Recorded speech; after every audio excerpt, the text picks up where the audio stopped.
Assalamualaikum warahmatullahi wabarakatuh. Pada hari ini kami akan membentangkan tajuk pengaruh TikTok pada akhlak belia di Malaysia. Sebelum saya pergi lebih jauh, saya akan menerangkan serba sedikit tentang sejarah aplikasi TikTok ini. TikTok ataupun lebih dikenali sebagai Douyin ialah perkhidmatan rangkaian sosial yang dimiliki oleh ByteDance, sebuah syarikat yang berpangkalan di Beijing yang diasaskan pada tahun 2012 oleh Zhang Yiming. Ia digunakan untuk membuat tarian pendek, lip sync, komedi dan video bakat. ByteDance mula melancarkan Douyin atau TikTok ini di pasaran China pada September 2016. Aplikasi ini membolehkan pengguna membuat video muzik pendek dan lip sync 3 hingga 15 saat ataupun video pendek sehingga 60 saat.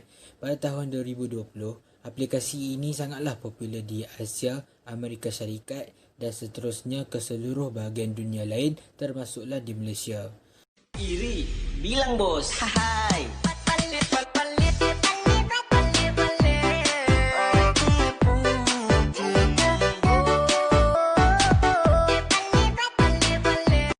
Seterusnya, tujuan pemilihan tajuk ialah tujuannya dikhususkan kepada golongan manusia yang berada di Malaysia menggunakan aplikasi TikTok ini. Dalam satu artikel yang telah menunjukkan bahawa statistik penduduk Malaysia pada tahun 2018, artikel tersebut menunjukkan jumlah penduduk Malaysia yang menggunakan aplikasi TikTok ini sebanyak 4 juta.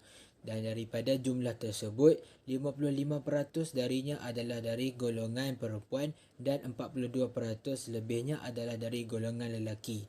Selain itu, tujuan pemilihan tajuk ini juga ialah menyatakan golongan pemuda-pemudi yang usianya sekitar 16 hingga 25 tahun juga telah melibatkan dalam aplikasi ini. Hal ini telah dinyatakan oleh Exco UMNO Bastian On dalam berita awani bahawa rata-rata pengguna aplikasi itu adalah dari golongan umur 16 tahun hingga 25 tahun. Ini menunjukkan bahawa aplikasi TikTok ini berjaya menarik perhatian pemuda dan pemudi untuk menggunakan aplikasi ini.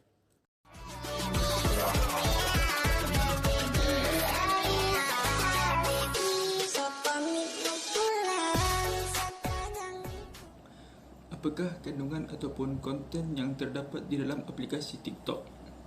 Baiklah, pertama sekali, ramai masyarakat di luar sana yang beranggapan ataupun menyangka bahawa aplikasi TikTok ini sekadar sebuah aplikasi yang mengandungi video-video yang berusulkan hiburan seperti hiburan yang lucu ataupun berusulkan perkara-perkara yang melalaikan.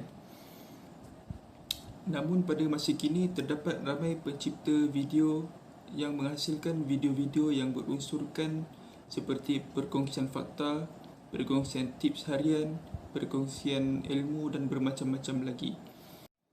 Oleh itu, aplikasi TikTok bukan sahaja mengandungi kandungan ataupun konten yang berunsurkan hiburan sahaja, tetapi juga mempunyai kandungan yang boleh memberi manfaat kepada orang ramai.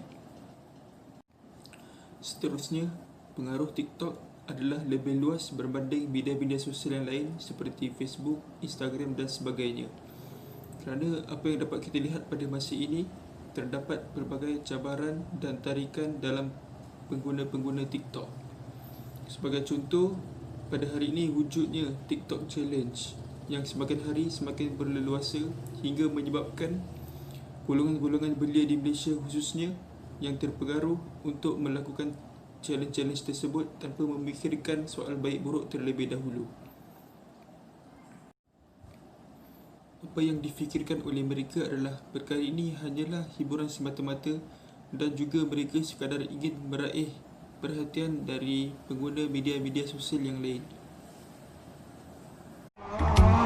Assalamualaikum. Waalaikumsalam. Assalamualaikum. Isi penting yang seterusnya ialah pendapat ulama terhadap aplikasi TikTok. Menurut Irsyad Al-Fatwa seri ke-472 yang dikarang oleh Mufti Wilayah Dr. Luqman bin Haji Abdullah menyebutkan bahawa pada asalnya hukum penggunaan aplikasi TikTok adalah sama seperti penggunaan media sosial yang lain. seperti Facebook dan Twitter, iaitu harus. Hukum harus tersebut boleh berubah kepada hukum lain tertakluk dengan cara pengguna mengendalikannya. Hal ini bertepatan dengan kaedah berikut. Al-aslu fil asya al-ibahah hatta yadulud dalilu ala tahrim. Maksudnya, pada asal sesuatu hukum itu adalah diharuskan sehingga dalil ke atas pengharamannya. Beberapa penetapan hukum yang telah ditetapkan dalam hiburan antaranya ialah: yang pertama, hukum harus. Hukum harus ditetapkan sekiranya hiburan itu memberi kesan yang baik kepada individu dan masyarakat. Yang kedua, hukum makruh. Ditetapkan hukum makruh sekiranya hiburan itu tidak memberi sebarang kebaikan kepada manusia kerana melakukan perbuatan yang tidak berfaedah. Yang ketiga, hukum haram. Ditetapkan hukum haram sekiranya hiburan itu membawa manusia ke arah keburukan. Harmanım, baba nerede çarşafım? Gördüğüm bu paketler benim dermanım. Hoppa yavaşça açıldı. Seterusnya, kita akan membincangkan lebih lanjut berkenaan dengan impak negatif penggunaan aplikasi TikTok ini. 1. Terdedah kepada unsur maksiat. Penggunaan aplikasi TikTok yang tidak terkawal mampu mendedahkan golongan belia kepada unsur-unsur maksiat. Seperti mana yang kita ketahui, kebanyakan daripada pengguna TikTok telah memuat naik kebanyakan video mereka yang menayangkan aurat mereka dengan memakai pakaian yang mencolok mata. Hal ini jelas bertentangan dengan firman Allah Subhanahu Wa Taala yang telah memerintahkan manusia untuk menjaga aurat mereka, tak kira lelaki mahupun perempuan. 2. Risiko kerosakan akhlak. Seterusnya, aplikasi TikTok ini juga mampu mendedahkan golongan remaja kepada kehancuran moral.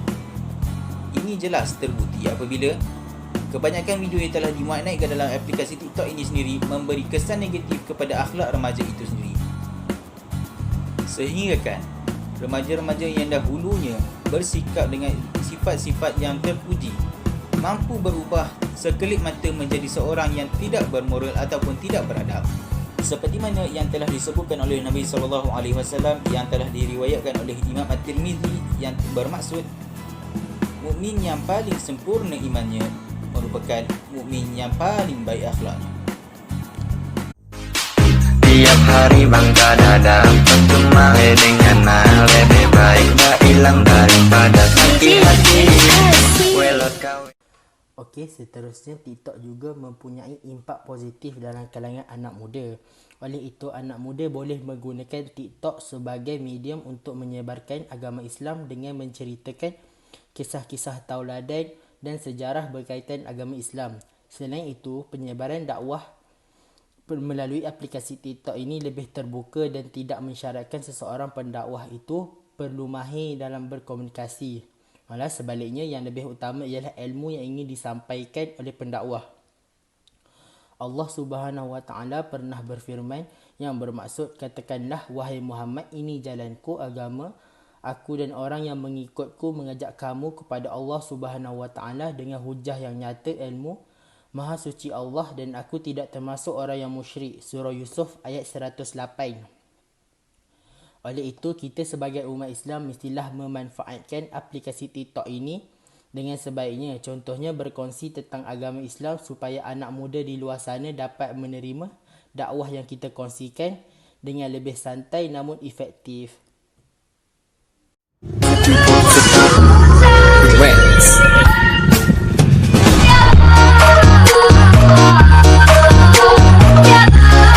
Bismillahirrahmanirrahim. Saya ingin menerangkan mengenai solusi yang dapat diambil bagi mengurangkan pengaruh negatif TikTok dalam kalangan belia di Malaysia. Yang pertama, mengharamkan aplikasi TikTok di Malaysia. Pengharaman TikTok ini boleh diambil daripada kaedah fiqh Saddu Zara'i, iaitu mencegah perkara-perkara yang pada asalnya harus dan boleh membawa bawa kepada perkara-perkara yang haram. Baik. Solusi yang kedua ialah menggalakkan penyertaan orang-orang berilmu di dalam platform TikTok. Pihak kerajaan dan juga badan kerajaan iaitu NGO perlu memainkan peranan yang penting dalam menyediakan platform dakwah ini di aplikasi TikTok. Secara kesimpulannya, kami berharap agar para belia di Malaysia menggunakan platform di media sosial untuk meningkatkan lagi pengetahuan mereka dalam agama. Melalui peningkatan pengetahuan agama dari media sosial, para belia dapat menjadi modal insan yang lebih baik dan juga menjadi contoh kepada para belia yang lain. Secara kesimpulannya, kami berharap agar para belia dapat menggunakan platform media sosial ini bagi meningkatkan lagi keimanan maupun pengetahuan mereka terhadap agama. Melalui peningkatan agama daripada media sosial, para belia dapat membentuk diri mereka dengan akhlak yang mulia maupun mengukuhkan keimanan mereka. Hal ini kerana para belia amat penting untuk membentuk masa depan suatu negara. Seterusnya, para pengguna sendiri yang bertanggungjawab untuk menguruskan sebarang aplikasi mereka, sama ada untuk menjerumus mereka ke arah kebaikan atau keburukan.